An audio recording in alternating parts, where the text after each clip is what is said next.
Rencontre, une émission de Jean Corcos consacrée à la connaissance du monde musulman.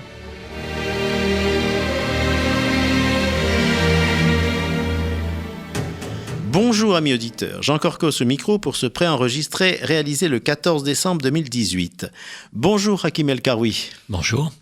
Hakim El Karoui, vous êtes conseil en stratégie, ancien élève de l'école normale supérieure, vous avez eu les plus hautes responsabilités dans le secteur public comme dans le privé, ayant été notamment conseiller technique au cabinet du Premier ministre Jean-Pierre Raffarin. J'avais déjà eu le plaisir de vous recevoir dans notre radio, pour mémoire c'était le 12 février 2017, et nous avions parlé du rapport de l'Institut Montaigne que vous aviez publié, Un islam français est possible. Il s'agissait d'abord de faire une radiographie des musulmans français, puis de proposer une réforme pour la gestion de leur culte dans notre pays. Nous allons parler aujourd'hui d'un autre rapport, publié au mois de septembre, et intitulé « La fabrique de l'islamisme ». Alors, on peut le télécharger sur le site de l'Institut Montaigne. C'est une somme impressionnante de 600 pages, ce qui donne une idée de l'ampleur du travail. 200 ouvrages et rapports ont été consultés dans plusieurs langues. Vous avez pu examiner des dizaines de milliers de documents du ministère des Affaires étrangères saoudien, divulgués par les Wikileaks en 2015. Vous avez fait un travail approfondi d'analyse des données sur Twitter et Facebook. Bref, ceci donne une idée du sérieux de cette étude qui tranche avec ce qu'on lit ou entend en général sur le sujet. Pour commencer, Hakim El Karoui, y a-t-il un islamisme ou plusieurs ? Mais traditionnellement, on dit qu'il y en a plusieurs. Et notamment, on distingue les frères musulmans des salafistes ou des wahhabites. Moi, à l'issue de ce travail, je me dis qu'en fait, il n'y en a qu'un. Il n'y en a qu'un au sens où il y a un grand projet qui est une grande lecture du monde, fondée sur une interprétation, on va dire, orthodoxe de la religion, une volonté de faire évoluer la société, et le troisième pilier, c'est un lien, une négociation avec le pouvoir. Pourquoi il n'y en a qu'un ? Parce que quand on regarde les textes, et personne ne regarde les textes, quand on regarde les textes idéologiques, en fait, on se rend compte que l'interprétation du monde n'est pas si différente que ça entre les frères et les wahhabites. La volonté de changer la société, elle existe. Après, et la négociation avec le pouvoir aussi. Après, ce qui compte, c'est la façon de faire. C'est le comment. C'est pas le quoi, c'est le comment qui change. Sur le comment, il y a une grande différence. Les frères sont plutôt dans l'insertion, dans la négociation. Les wahhabites, les salafistes sont plutôt dans la séparation. Alors, on va rentrer un peu en détail au cours de l'émission, mais vous avez déjà donné votre définition de l'islamisme, donc cette grille de lecture du monde, finalement. Vous écrivez dans votre conclusion, l'islamisme n'est pas le sous-produit d'un Occident imparfait, mais une idéologie. Et vous parlez dans votre introduction, justement, des interprétations occidentalo-centrées de l'islamisme. Alors, quelles sont ces interprétations et comment démontrez-vous que finalement ça ne marche pas ? Alors, les interprétations, il y en a 3 sur le marché des idées. Il y a celle bien connue d'Olivier Roy qui dit il y a une islamisation de la radicalité, c'est-à-dire qu'il y a une recherche de radicalité et il y a sur le marché un produit qui est l'islam. Bon. Deuxième interprétation, celle de Gilles Kepel, il y a une radicalisation de l'islam. Bon, entre nous, c'est pas une interprétation, c'est juste une évidence. Un constat. Bon. Oui. Et puis il y en a une troisième qui est en fait très importante, notamment dans les cercles académiques, qui est portée notamment par François Burgat, qui considère que l'islamisme est la réponse aux défaillances de l'Occident. À toutes ces erreurs, à la colonisation, à la guerre d'Irak, à Israël, aux banlieues, à la relégation, à la discrimination, etc. Moi, je pense que le défaut de toutes ces interprétations, c'est qu'elles oublient une chose. Elles oublient que l'islamisme est un projet. Et c'est devenu un projet indépendant de l'Occident, parce que c'est devenu un projet alternatif. Et d'une certaine manière, il faut reconnaître la volonté, le travail intellectuel très important, la capacité de diffusion de cette grande idéologie, qui pour moi fait partie des 4 grandes idéologies mondiales aujourd'hui. Il y a l'idéologie libérale occidentale. N'oublions pas que c'est une idéologie. Il y a l'islamisme, il y a l'idéologie des Chinois, qui s'adresse à plus d'1 milliard de personnes, qui est à la fois une interprétation du monde totalement différente, et un projet d'organisation du monde et de la société totalement différent. Il y en a presque une 4e qui est celle des hindous. Monsieur Modi, il a une idéologie. Et ces 4 idéologies, c'est des idéologies qui s'adressent à plus d'1 milliard de personnes. C'est important de l'avoir rappelé, merci. Alors, votre rapport, justement, souligne une chose assez peu connue dans le grand public, à savoir que les mouvements islamistes, d'abord, ne sont pas tous nés au siècle dernier et ils ne sont pas nés dans le monde arabe, mais au XIXe siècle, dans l'Empire des Indes, qui était à l'époque colonisé par les Anglais. Vous en donnez un rapide descriptif de 4 d'entre eux. Alors, je vais laisser de côté le Jamaat. Même si vous permettez, c'est même au XVIIIe siècle. Ça avait commencé. Le premier, oui. Voilà. Alors, je laisse de côté le plus récent, qui est le Jamaat Islami, fondé par Allah Maududi, parce que c'était en 1941. Le projet était de créer un État islamique, et vraiment, c'est un peu un copie-calque c'est les frères. des frères musulmans. Ouais.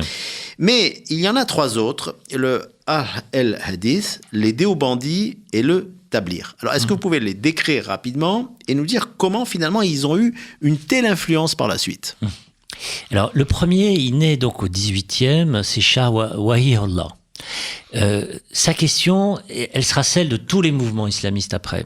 Elle est, on a l'Occident, parce que l'islamisme est né de la rencontre avec l'Occident. L'Occident est là sous la forme du colonisateur. Ouais. Et qu'est-ce qu'on doit faire? On doit se battre, par définition. Mais on doit se battre pourquoi? Est-ce qu'on doit se battre pour maintenir la tradition qui nous a amenés à cette situation, ou est-ce qu'on doit se battre pour avoir un projet alternatif? Et ce que disent les islamistes, c'est toujours la même chose. Il faut qu'on se batte pour avoir un projet alternatif, et le fondement du projet, c'est la religion. Ce qui fait que l'islamisme, Shah Wahiyullah, mais après au 19e, du côté des Arabes, a toujours porté l'idée de la réforme de la religion. C'est ça qui est paradoxal. Paradoxe, c'est ça, oui. On pense que c'est des mouvements réactionnaires. Non, c'est à l'origine des mouvements réformistes. Parce qu'ils disent... Il faut qu'on travaille sur les textes. La religion est la solution, mais la religion, d'une certaine manière, est morte sous le poids de la tradition. Au sens littéraliste, ils veulent revenir au texte contre, effectivement... Et ce travail sur le texte a consisté à revenir à un état initial idéalisé. Oui. Ça a été le projet des Wahhabites, mais Mohammed Abdel Wahhab, au XVIIIe siècle, a été influencé par les Indiens, qui sont venus, parce qu'il y avait des circulations à la Mecque et à Médine. Et le Tablir, le Théobandi, à chaque fois, le Tablir, ça date du début du XXe siècle, c'est une personne qui crée un mouvement qui est d'abord un mouvement de diffusion, de prédication.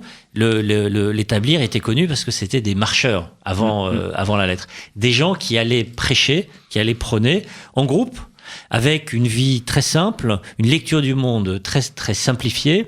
Et d'une certaine manière, ils ont servi d'ancêtres en Europe aux salafistes. Voilà. Alors, il nous reste à peine 3 minutes avant la pause publicitaire. Vous avez commencé à esquisser un petit peu, d'abord, les points communs, mais également les différences entre les frères musulmans, donc mouvement, on le rappelle, né en Égypte dans les années 1920, et le wahhabisme, vous venez de le rappeler, né au XVIIIe siècle en Arabie. Il n'y a donc pas vraiment de différence doctrinale entre les deux. Est-ce que, par exemple, par rapport à l'État, au califat, ou des choses comme ça, ils ne se différencient pas? Si, il y a une grande différence politique. Sur le fond du projet global, moi je pense qu'il n'y a pas une grande différence. Sur le moyen d'y arriver, il y a une grande différence, notamment politique. Le principe du wahhabisme, c'est que c'est un accord politique avec Saoud, la famille Saoud, avec une répartition. Il y a une obédience, il y a une obédience malgré tout. Voilà, il y a une organisation qui est d'abord saoudienne, on se partage les rôles. À toi la politique, Saoud, à moi la religion, Abdel Wahhab. Chez les frères, c'est très différent. Les frères sont nés en 1928 à Ismaïlia, ont tout de suite contesté le pouvoir égyptien. Et après ont été soit très proches, soit très lointains. Aujourd'hui, ils sont très lointains. Du temps d'Anwar el-Sadat, ils étaient très proches. Mais ils sont dans la société, dans la vie, dans la discussion, dans la négociation politique. Les wahhabites, non. Les wahhabites, ils disent il faut respecter le sultan. Toujours. Après, il y a eu une forme de synthèse entre les wahhabites et les frères, et ça a donné le djihadisme dans sa version révolutionnaire, dans sa version violente. Mais pourquoi ce sont des mouvements qui sont capables de se rapprocher? Parce que le projet global n'est pas très différent. C'est intéressant de vous l'entendre, d'autant plus qu'on le sait, l'Arabie et ainsi que plusieurs monarchies du Golfe interdisent maintenant les frères musulmans. Donc, oui, mais le paradoxe, c'est que l'Arabie a été construite par les frères musulmans. Le système éducatif, le système judiciaire, le système religieux a été construit par des frères égyptiens, irakiens, syriens, qui avaient trouvé refuge en Arabie. Au moment où l'Arabie commençait à avoir de l'argent, elle avait besoin de cadres. Ils sont venus d'ailleurs. Ces cadres sont venus d'ailleurs, ils étaient réfugiés, et ils ont construit tout ce système-là. Donc, l'idée qu'il y a une opposition séculaire entre les wahhabites et les frères, pas vrai non plus. C'est totalement faux. Alors, votre rapport le rappelle, donc la guerre d'Afghanistan à partir de 1979 a vu une maturation des différentes mouvances islamistes qui se sont retrouvées alliées, vous venez d'en parler d'ailleurs, unies dans le djihad contre l'armée russe. Mais 1979, ça a été aussi la révolution en Iran qui a été très vite confisquée par le pouvoir des ayatollahs. Alors, je voudrais qu'on parle un petit peu de l'Iran, parce que vous le dites bien, c'est une vraie théocratie. C'est le seul exemple du triomphe politique d'un clergé musulman qui gouverne. Mais vous dites aussi que cette révolution a échoué à s'exporter, le régime en est réduit à jouer la carte chiite dans la région, donc il n'est pas arrivé à s'imposer au Moyen-Orient. Mais il y a une chose dont vous ne parlez pas, c'est l'aspect déstabilisateur de l'Iran par rapport à nos démocraties. Parce que il se sert très bien d'Internet, qu'il infiltre. Il y a eu des études à ce niveau-là. Il soutient partout le courant qu'on pourrait appeler rouge-brun, à la fois des extrêmes droites et des extrêmes gauches. Est-ce que ce n'est pas quelque chose d'inquiétant ? Je pense aussi à la fermeture du centre Zahra dans le nord de la France. Et on a découvert un peu cet aspect déstabilisateur de l'Iran. Alors, quand vous parlez de l'Iran, moi j'entends la Turquie en fait. L'Iran, c'était à l'origine, on l'a oublié, une révolution islamique. C'était d'abord une révolution sociale. C'est devenu très vite une révolution islamique. L'ayatollah Khomeini, il parlait pas de chiisme, il parlait d'islam. La révolution islamique, elle s'est heurtée à la guerre contre l'Irak. Et très rapidement, à cause du conflit avec Saddam Hussein, je vous rappelle aux auditeurs que la majorité des Irakiens sont chiites, mais que le pouvoir à l'époque était détenu par les sunnites. C'est devenu une guerre confessionnelle à l'intérieur de l'islam. Les sunnites irakiens, le pouvoir sunnite irakien contre le pouvoir chiite iranien. Mais ce que ça a produit, c'est que l'exportation de la révolution iranienne, finalement, s'est arrêtée.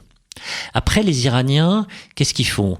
Eux, ils disent, la meilleure façon de se protéger, c'est d'attaquer. Et c'est d'exporter la guerre aux frontières de nos voisins. Ils utilisent des proxys, c'est-à-dire des groupes, en général chiites, dans la région, en Irak, en Syrie, au Liban, évidemment avec le Hezbollah, d'une certaine manière au Yémen, même si il faut pas, les Houthis ne sont pas des vrais chiites. Ils les utilisent pour créer des problèmes chez leurs voisins et pour avoir la paix chez eux, en gros. En France, qu'est-ce qu'ils font ? En France, leur sujet, c'est les Moudjahidines du peuple. Qui sont un groupe, certains qualifient de sectaire, très opposé au pouvoir iranien, très religieux aussi. Et effectivement, il y a eu une tentative d'attentat absolument scandaleuse sur le sol français, qui heureusement a été déjouée il y a quelques mois. Mais la présence sur Internet, moi je la vois assez peu. Ceux que je vois sur Internet, avec ce type de dispositif, ce sont les Turcs. Il y a plutôt les Turcs. Alors, on va parler peut-être de la Turquie. Vous faites la transition. Bon, vous en parlez dans 2 chapitres. J'ai d'ailleurs appris beaucoup de choses. C'est vrai que depuis 2002, c'est le seul pays du Moyen-Orient où il y a un vrai parti islamiste qui se maintient au pouvoir. Mais vous dites aussi, la ligne idéologique de l'AKP dépasse l'islam politique. Vous dites la réislamisation de la société, en fait, avait commencé depuis longtemps. Et en fait, c'est pas de l'islamisme, la politique étrangère, c'est un turco-islamisme associant le nationalisme et la religion. Est-ce que vous pouvez en parler un peu ? Oui, on appelle ça aussi le néo-ottomanisme. Le projet Erdogan, effectivement, il vient de loin. D'abord, il a un père spirituel qui s'appelle Nekmettin Erbakan, qui a été brièvement au pouvoir dans les années 90, qui a monté des antennes islamistes, le Miligorush, en Europe occidentale, d'ailleurs avec ses gendres et ses filles, et avec une base qui est en Allemagne, à Cologne. Mais ça vient même d'avant, parce que il y a eu une révolution conservatrice en Turquie dans les années 80, avec les généraux. Les généraux qui étaient soi-disant laïcs, mais qui ont utilisé la religion comme instrument de contrôle social. Et en fait, il ne faut pas se tromper, on parle toujours de la laïcité turque ou le laïclik d'Atatürk. C'est pas du tout la laïcité à notre sens à nous, c'est la soumission de la religion au pouvoir politique. Et de ce point de vue-là, ça n'a pas changé avec Erdogan. La religion est toujours soumise au pouvoir politique. La différence, c'est qu'il en fait la promotion. Il en fait un outil de contrôle politique, ce qui n'était pas le cas d'Atatürk. Et très vite, parce que c'est assez fondamental, quels sont les rouages qui permettent justement ce contrôle politique des diasporas en particulier ? C'est une grande administration, la Diyanet, administration publique, qui dépend du Premier ministre, avec son bras armé à l'étranger qui s'appelle le DİTİB, qui finance et qui envoie des imams qui sont utilisés pour le contrôle religieux, mais pour le contrôle politique. Aussi. Pour comprendre la stratégie d'Erdogan, il faut avoir un chiffre en tête. Il a gagné le référendum il y a un an et demi, à 51% des voix. Sauf qu'il y a 2/3 des turco-allemands, franco-turcs, franco-belges, qui ont voté pour lui. Qui ont voté oui. C'est-à-dire que sans le vote de la diaspora, il perd les élections. Et donc il a investi considérablement en Europe occidentale avec un instrument de contrôle politique, d'abord politique, qui est la religion et qui est cette administration. Alors, le temps file. Il faut quand même parler de l'Arabie Saoudite. Comme vous le dites bien dans votre rapport, d'un point de vue matériel et financier, ses moyens écrasent ceux de tous les autres fabriques de l'islamisme. Vous rappelez les rouages utilisés, la Ligue islamique mondiale, l'Université islamique de Médine, les organisations internationales de jeunesse, le secours islamique, etc. Première question, il y a un chiffre qui circule, celui de 85 milliards de dollars dépensés dans le monde, donc pour réislamiser ou islamiser dans le monde, depuis 1960. Je dirais wahhabiser. Wahhabiser. Ouais. Vous dites que c'est impossible à vérifier. Ouais. Même dans Wikileaks, vous n'avez rien trouvé. Non, il n'y a rien dans Wikileaks. C'est un chiffre qui a été donné par un ancien patron de la CIA sans preuve. Donc, on le donne pour mémoire, mais franchement, c'est impossible de recouper. Ce qu'on peut voir, par contre, c'est effectivement 4 ou 5 grandes organisations, un énorme travail médiatique, avec un processus, parce que les Saoudiens, d'abord, ont wahhabisé leur population. Ensuite, et c'est très important, ils ont wahhabisé les musulmans immigrés chez eux, qui venaient d'Égypte, étudier, du Proche-Orient, travailler, ou même travailler. Simplement. Oui. Et d'Asie. Énormément d'Asiatiques, d'Indiens, de Bangladais, de Pakistanais, d'Indonésiens. Donc, ils ont mis en place un système de propagande, en fait, d'abord à usage interne. Et puis, ils ont utilisé ce système à l'export. Et ils ont commencé à le faire dans les années 60, quand il fallait lutter contre Nasser. Et quand Mohammed Ben Salman rappelle ce moment-là, il a raison. Et ils ont utilisé des grandes organisations, à la fois avec des moyens financiers, la Ligue islamique, et des moyens intellectuels. Et ça, c'était le rôle de l'Université de Médine, qui a formé quelques milliers, pas des centaines de milliers, quelques milliers d'étudiants étrangers qui ensuite sont repartis prêcher chez eux. Alors, en ce qui concerne le prosélytisme, donc développé par l'Arabie, vous dites l'Europe n'est pas au centre de cette action. Mais plus loin, vous dites bien, les courants salafistes, ce sont eux qui font du prosélytisme, beaucoup plus que les frères musulmans, qui cherchent plutôt à avoir la main mise sur la population déjà musulmane. Donc, est-ce qu'il n'y a pas une contradiction dans la mesure où ces courants salafistes trouvent leurs inspirations chez les prédicateurs essentiellement saoudiens ? Oui. Non, il n'y a pas de contradiction. Il faut comprendre comment le salafisme est arrivé en France. Il n'est pas arrivé par la Ligue islamique mondiale, qui est un petit bureau, qui a construit, qui a financé quelques murs de mosquées, très peu d'imams, très peu de travail idéologique. Le salafisme, il est arrivé par le Maghreb. Parce qu'il y a eu un grand travail au Maghreb, vers les Maghrébins, à la fois de formation, de médias, un peu de construction. Et les salafistes, ils sont arrivés au moment de la guerre civile algérienne, le GIA, des réfugiés du GIA et du FIS, du Front islamique du salut, quelques convertis. Et d'une certaine manière, ça s'est fait par étapes. Un gros travail saoudien vers le Maghreb, et les Maghrébins ont contribué à diffuser le salafisme, en fait, dans leur famille, en France. C'est comme ça que ça a circulé. Vous voyez, il y a des étapes intermédiaires. Hakim El-Karoui, je suis vraiment désolé parce qu'on pourrait rester 1 heure ensemble. J'avais prévu 2 questions. Alors, une, je vais très très vite, je dirais, l'évoquer moi-même. Vous donnez des chiffres vraiment impressionnant sur le discours islamiste qui est partagé par des millions d'utilisateurs chaque mois en France, sur Facebook. 1 million à peu près. Voilà, 1 million, les centaines de milliers de followers sur Twitter, etc. Bon, j'invite donc bien sûr nos auditeurs d'abord à lire votre rapport. On va finir par les frères musulmans en moins de 2 minutes, c'est pas évident. J'ai eu l'impression que vous les présentiez comme finalement moins dangereux, moins nocifs, si on veut, que les salafistes. Et pourtant, vous citez aussi 2 domaines dans lesquels ils s'investissent beaucoup. Alors, il y a le CCIF, qui prétend lutter contre l'islamophobie, mais en fait, qui critique frontalement la laïcité. Et il y a aussi le militantisme pro-palestinien, ce qui inquiète beaucoup la communauté juive. Et puis, ils ont des atouts, ils ont la chaîne Al Jazeera, etc. Est-ce que vous n'avez pas été un petit peu trop prudent les concernant dans les... Non, parce que ce qu'il faut comprendre, c'est que les frères musulmans, l'organisation, elle existe presque plus, en fait. Elle a échoué à se structurer, à s'institutionnaliser. Aujourd'hui, l'islamisme en France, il est polymorphe, il a muté. C'est plus le système des années 80. Les frères ont été, l'UOIF, etc., ont été créés par des frères musulmans qui venaient du Maroc et d'Algérie. Mais aujourd'hui, ils ont perdu la main. Maintenant, ce sont des jeunes qui sont en train d'inventer une nouvelle forme d'islamisme et qui font la synthèse entre le discours décolonial et le discours islamiste au sens du l'Occident a échoué, nous avons un meilleur projet. Et donc, c'est ça qu'il faut comprendre. Il y a quelque chose de nouveau qui est en train de se passer, qui est en train de s'inventer en France, et il faut le lire avec des lunettes nouvelles. Merci Hakim El-Karoui, c'est un sujet passionnant. On resterait encore une fois beaucoup plus longtemps. J'espère avoir le plaisir de vous recevoir à nouveau parce que vos rapports sont à chaque fois extrêmement riches d'informations. Merci amis auditeurs de nous avoir suivis et je vous donne rendez-vous dans 15 jours. Au revoir.